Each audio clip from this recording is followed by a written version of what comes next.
Hey guys, it's Mike Cheng here in Seoul, South Korea, and I'm starting this jam-packed food day with an extremely affordable bowl of Michelin ramen.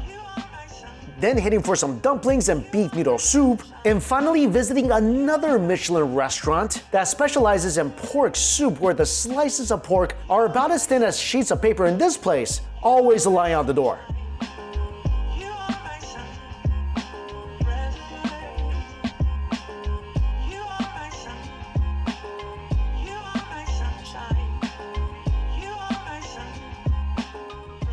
Breakfast is here at this ramen place, and I was at this ramen place several years ago, and recently they just became a Michelin ramen shop with a signature ramen that I haven't tried before.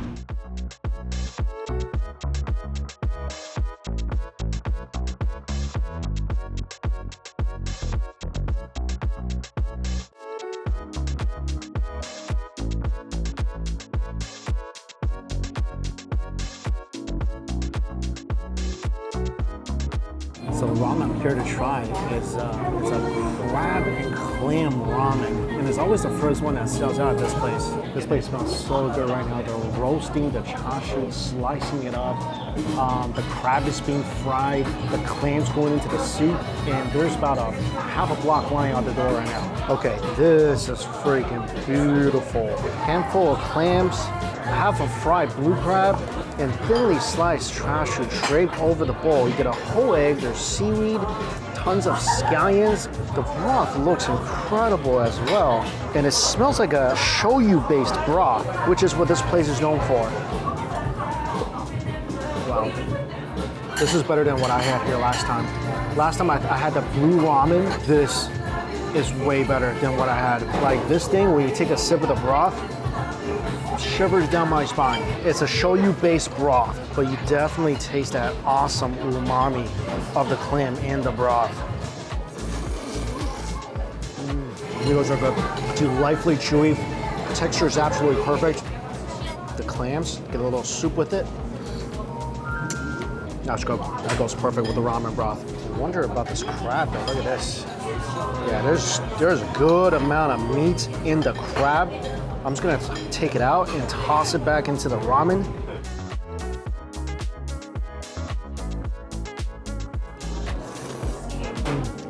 Oh yeah, that sweet crab meat, that goes really, really well with this ramen. Look at this chashu, nice and thin, briefly seared. Chashu's tender. The egg is good. This is an absolute superb bowl of ramen. It's no wonder this place got their Michelin status. This is unique, it's delicious, it's satisfying. This is a worth the wait bowl of ramen. I mean, every time you slurp, the different aroma in this bowl of ramen, it just keeps hitting you. It's savory, it's briny, it's just filled with so much umami. Oh, that's good. Only thing I would have made that better if it wasn't such a hot day, because that thing will warm you up. Also, what I like about the ramen place, the bowl of ramen that I got was, at today's conversion, about 11 US dollars. The cheapest bowl of ramen at that ramen shop, it's only about 7 US dollars, which is a tandanmen. So it's a very, very affordable bowl of Michelin ramen, and I'm at my second place now. And this place is supposed to have some amazing pork soup and dumplings. Okay, I'm sure it's super amazing, but there's 81 tables ahead of me. I'm gonna have to try this place again tomorrow. So a lot of restaurants nowadays in South Korea are using this app called Catch Table. So before you come here, I recommend downloading this app, and you can virtually join the wait list. So you don't have to show up and realize there's 81 people in front of you.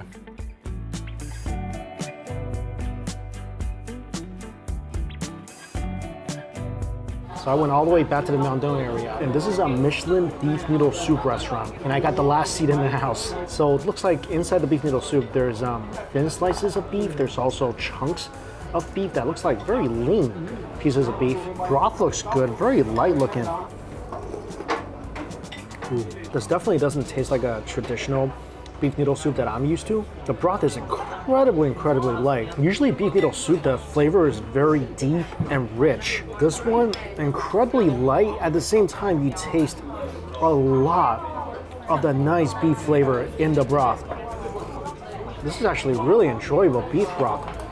I also got a side of pickles. A little sweet, very garlicky. Goes very nicely with the beef noodle soup. The noodles for the beef noodle soup tastes like Japanese ramen. Again, the flavor is very, very light. So you definitely need to eat the noodles with the beef soup because the flavor definitely didn't penetrate enough into the noodles itself. In this place, there's only 3 things on the menu: beef noodle soup, dumplings, and pickles. Let's try the dumplings. Oh, these dumplings are delicious. The skin is very, very, very thin, and it has a ginormous, ginormous pork filling. It's both meaty and juicy. Nice crunch from the veg. This is really, really good dumplings. I'm gonna drop one in my beef noodle soup. Try it with my broth. Yeah, I think I like the dumplings more than the beef noodle soup. Beef noodle soup is not bad. It's not really my kind of style because it is very much on the lighter side. Let me add some chili oil in here and drop some pickled veggies too. This is gonna enhance the flavor and the texture a bit.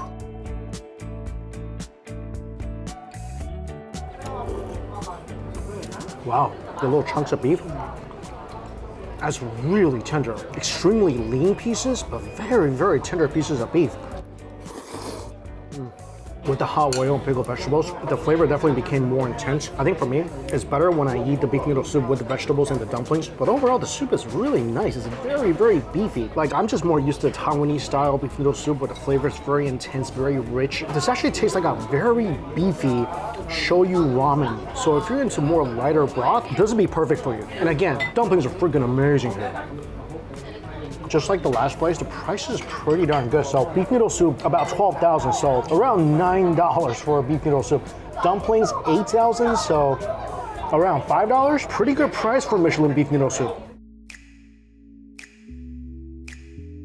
It's dinner time, and since for lunch just had a couple bowls of noodles, dinner is going to be skewers barbecue. You can find these skewer barbecue places all around Seoul. This is one of my favorites. It's in Gangnam, and got a chop.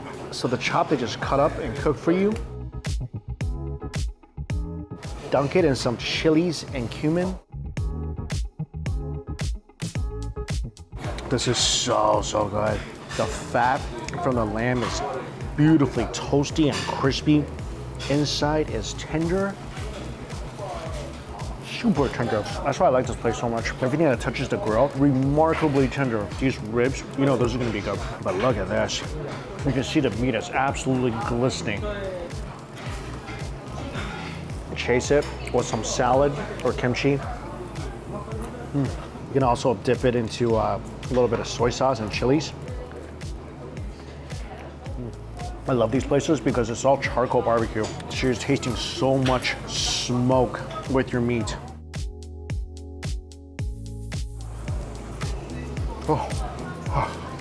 If you are a fan of barbecue, it really doesn't get much better than this.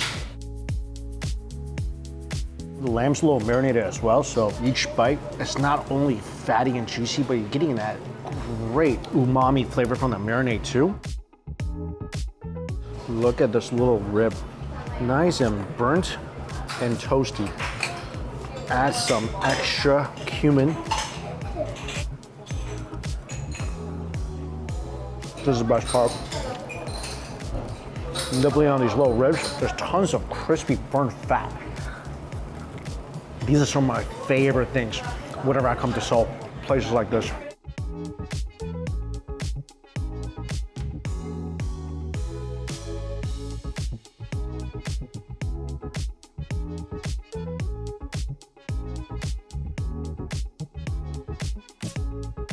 And of course, gotta get some skewers. The ribs are definitely better quality meats. The skewers though, way more toasty, way more fun to eat. And the whole experience of eating these skewers, gotta get a drink, munch on some of the peanuts, and wash it all down with something ice cold. Best thing about this, it's really difficult to get super full off these, so you can just keep eating. And this is my last full day here in South Korea, so I had to run a lot of errands today. Definitely good to get some skewers before leaving South Korea. All right, tomorrow I'm gonna try to go back to that place I couldn't squeeze in today and see if those dumplings are worth the hype.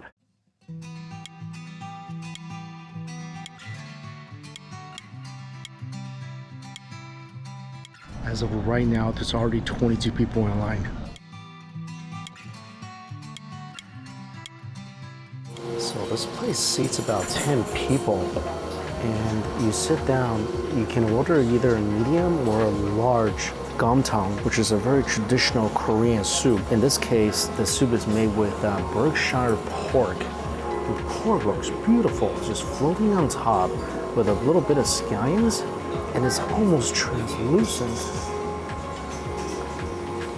Wow, there's a lot of pork in here. Like a lot of pork in here. This place is also known for their kimchi dumplings. Let's try this. The soup looks very clear and light. Wow. Oh, this is a super light porky broth with a very, very clean porky flavor. The rice got a super nice chew. It almost tastes like a soupy risotto. And what you're supposed to do is add a little bit of chilies to your pork slice. Wow. The pork is absolutely melting in your mouth tender. Chase it with a little kimchi. They make their own kimchi in the house. That is delicious, delicious kimchi. And it goes very, very well with the soup. Wow, this pork is so good. And I can't believe they give you so much of it. That thing is almost like putting a sheet of porky rice paper on your tongue. It's like the most soothing soup. It's just such a clean, beautiful porky flavor. Let's try these kimchi dumplings. Their kimchi is so good, so it's no surprise their kimchi dumplings fire. Really nice bouncy wrapper. I like this so much. Especially when you feel like eating something light. It's just so soothing and good. I mean, it's perfect because if you just want to keep it light, you can just sip on the soup. You want a little additional boost of flavor, take a hit of kimchi. But this pork is absolutely marvelous. Like a little sheet of fatty silk. This is definitely one of the most unique meals I've had here in South Korea. I don't think I've ever had something like this before. If you're expecting huge explosive flavors, this place is not it. But these just want pretty much the most soothing, deliciously light bowl of pork soup you ever had in your life, where you really don't want something heavy, but something that's still delicious and soothing to the stomach. Yeah, this is it. I just love the fact that they give you, look at all this pork. There's like half a pound of pork in here. And you get a medium bowl of this soup for about $7 US. And this is a large bowl for about 12. It's definitely a good deal, especially for a Michelin restaurant. I think this is just the most perfect breakfast. It's like a porky porridge. Like the best one ever. That was probably the restaurant with the longest line I think I've ever eaten at in South Korea. It's a beautiful little restaurant, like I said, a 10-seater, super clean inside. The kimchi's good, the pork is top notch. It is a very, very light meal, so keep that in mind if you're planning on going. All right, I think I have time for maybe one or maybe two places before I have to catch my flight. Kind of running out of time, so I found this place near the hotel. This will probably be my last meal here in South Korea. Gotta get some garbi. And this place looks really good. The banchan came out. There's some quite expensive banchan items like spicy raw crab. Meat looks pretty good too.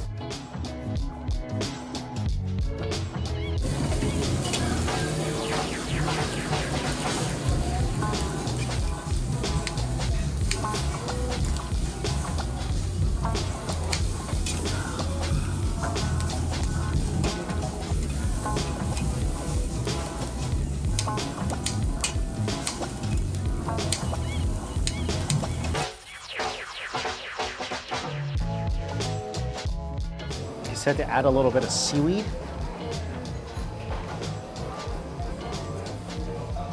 Wow, incredible. Really well executed garbi. It's some of the best things you can ever eat here in South Korea. Wasabi.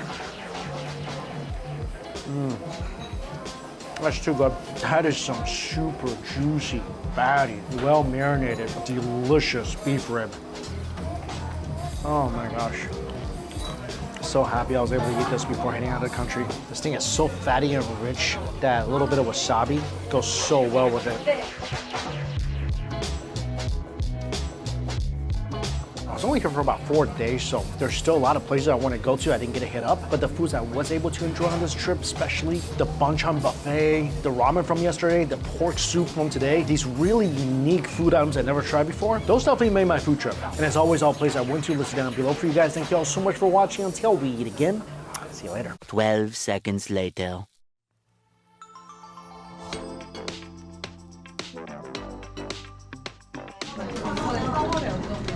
Wow, this is really thick, rich, slightly salty, sweet milk. So I actually had a couple hours and gonna just spend it walking around Ikseon-dong, and there's a lot of new places that popped out I'd never been to before, and especially places that make salt bread. I mentioned last time I was in Korea that salt bread was my favorite thing here, and there are all these places making salt bread with different toppings. This is scallion and bacon. There's truffle ones, cheese ones. This is delicious. It's a giant salt bread, really buttery, and on the top it's basically cream cheese, scallions, and bacon. So I think this cafe's theme is salt. They focus on salt bread and their signature salt milk. This is like a slightly salty, sweet Hokkaido milk. It's very thick and rich.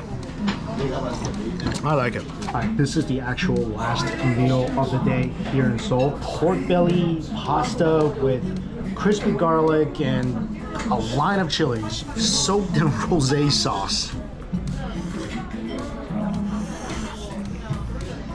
Pork belly's good. Pasta's nice and al dente. It's really rich, so I am very grateful for the chilies. And there's slices of ham in this as well. Super rich and creamy. You definitely need the chilies, and thank God for these pickles. Overall, not a bad dish. This will definitely be the last thing I eat today though. 12 seconds later. So this is another salt bread place. Let's see that. Wow, I don't even know how much I bought. Guess I'm taking this home. Okay, let's try one of these salt breads. If you never had a salt bread, it's like a bread croissant hybrid. This is definitely the most buttery salt bread I've ever had. It's toasty on top, toasty on the bottom, super fluffy inside. So buttery. This was definitely a good call. I'm glad I got 3 more in here. And now I really do have to get to the airport. See ya.